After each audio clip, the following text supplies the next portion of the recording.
டெல்லிக்கும், தமிழ்நாட்டுக்கும் என்ன பிரச்சனைன்னு சொல்லிட்டு ஐயா வடிவேலு வந்து காட்டியிருப்பார். டிஸ்டன்ஸ் தானே பிரச்சனை, டிஸ்டன்ஸு. இங்க இருக்கிற தமிழ்நாட தூக்கி அப்படியே டெல்லி பக்கத்துல வச்சோன்னா, அங்க இருக்கிற நிதியெல்லாம் அப்படியே வாங்கிக்கலாம் அப்படின்னுவாரு.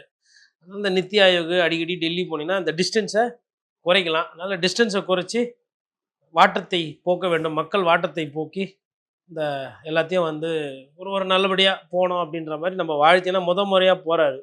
போம்போதே நம்ம வந்து அ இப்படி இதற்கு முன்பாகவே பிரதமர சந்திச்சாரு இல்லையா? அது முதலமைச்சர் சும்மா ஆனதும். மரியாதை நேத்து வெறும் 4 பேஜ் தானே A4 ஷீட்ல தானே 4 திட்டம் எடுத்துன்னு போனீங்க. இப்ப நித்தி ஆயோகன்னும் போது நீங்க வந்து மெட்ரோ ரயிலு என்ன ஏது? நம்ம வருவாய் என்ன? செலவு என்ன? எவ்வளோ செய்ய போறீங்க? இந்த திட்டத்துக்கு நீங்க எவ்வளோ பங்களிப்பு? நாங்க எவ்வளோ பங்களிப்பு? இந்த நிதியாண்டுல எவ்வளோ குடுப்பீங்க? அடுத்த நிதியாண்டுல என்ன குடுப்பீங்க? பேரிடர் மேலாண்மைக்கு நிதி இருக்கா? இல்லையா? கல்விக்கு என்ன செய்ய போறீங்க? எல்லாத்தையும் கேட்கலாம்ல. அதாவது பழைய பிளானிங் கமிஷன் தானே இப்ப நித்தி ஆயோக். பிளானிங் கமிஷன்ன்றது என்ன? ஒரு 5 வருஷத்துக்கோ, இல்ல ஒரு 4 வருஷத்துக்கோ என்னென்ன திட்டங்கள எவ்வளோ செலவு பண்ண போறீங்க? இந்த திட்டத்தினுடைய தாக்கம் என்ன? அதுக்கு என்ன பட்ஜெட்டு? எவ்வளோ தேவைகள்? அத தான் பேசுறது.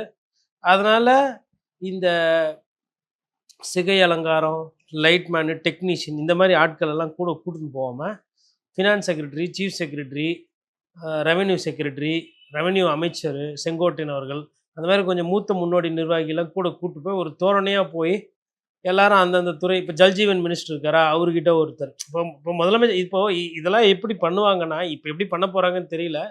நான் பார்த்ததை சொல்றேன். ஒரு எஃபிஷியண்டான ஒரு சிஎம் போறாங்க அப்படின்னா நாட் இன் தமிழ்நாடு இந்த எக்ஸாம்பிள். அதர் ஸ்டேட்ஸ் நான் சொல்றேன். தமிழ்நாட்டில் நான் இந்த மாதிரி பார்த்தது. தமிழ்நாட்டில் மோஸ்ட்லி தனியாக போவாங்க. ஒரு 2 பேர் கூட ஒரு ஆஃபீஸர்ஸ் போவாங்க. அவங்க டெல்லி ரெப்ரசன்டேட்டிவ் அவங்க ரிசீவ் பண்ணுவார். அப்படி தான் இருக்கும். பட் ஆந்திராவில் கர்நாடகாவில் நான் இதை பார்த்துருக்கேன். இப்போ சந்திரபாபு நாயுடு பர்டிகுலர்லி அவர் போகும்போதில் எப்படின்னா கூட ஒரு 7-8 பேர் போவாங்க. ஆஃபீஸர்ஸ் ஒரு 7-8 பேர், ஒரு 5-6 அமைச்சர் கூட போவாங்க. நாயுடு போய் பிஎம் கிட்ட பார்த்து பேசிட்டு இருக்காருன்னும் போது அந்தந்த துறை அமைச்சர் இருக்காங்கல்ல, இப்போ irrigation minister, agriculture minister, agriculture union minister போய் பார்ப்பாரு. மின்சாரத்துறை அமைச்சர் வந்து யூனியன் மத்திய அரசினுடைய மின்சார உற்பத்தி யார் அமைச்சரோ அவர் பார்ப்பாரு. தண்ணி சம்பந்தமானவர் ஜல்ஜீவன் அமைச்சரை பார்ப்பார். அது மாதிரி ஃபினான்ஸ் துறையை போய் இங்கே இருக்கிற ஃபினான்ஸ் பார்ப்பார். இப்போ என்னன்னா பிரைம் மினிஸ்டர் கிட்ட அவங்க ஃபைலை நவுத்துவாங்க, புஷ் பண்ணுவாங்க. கீழே இருக்க மினிஸ்டர் அந்தந்த டிபார்ட்மெண்ட்ல ஃபைலை நவுத்தும் போது இந்த ஃபண்டிங் வந்து அழகா பிரச்சனை பிசுறு தட்டாமல் வந்துடும். ஆந்திராவோட வளர்ச்சிக்கு அது ஒரு முக்கிய காரணம். அந்த மாதிரி ஒரு ஒரு அணுகுமுறை வந்து கடைபிடித்தாங்க. எனக்கு தெரிஞ்சு பிஜேபியை வந்து விஜய் சார் வந்து ரொம்ப தீர்க்கமாக எதிர்க்கிற மாதிரிலாம் தெரியல. அது சும்மா கொள்கை எதிரி, சும்மா ஒல்லாயி தமாஸ்க்கு சொல்லுவோம், நீங்கள் எதுவும் சீரியஸாக எடுத்துக்காதீங்க அப்படின்னு சொல்லிட்டு பூங்கொத்தெல்லாம் கொடுத்துட்டு ஜாலியாக பேசி பழகிட்டு ஃபண்டு வாங்கிட்டு வர வேண்டியதுதானே. அதனால் போகிறாங்க, ஒரு நல்ல நோக்கத்துக்கோசரம் போகிறாங்க. நல்லது நடக்கட்டும்.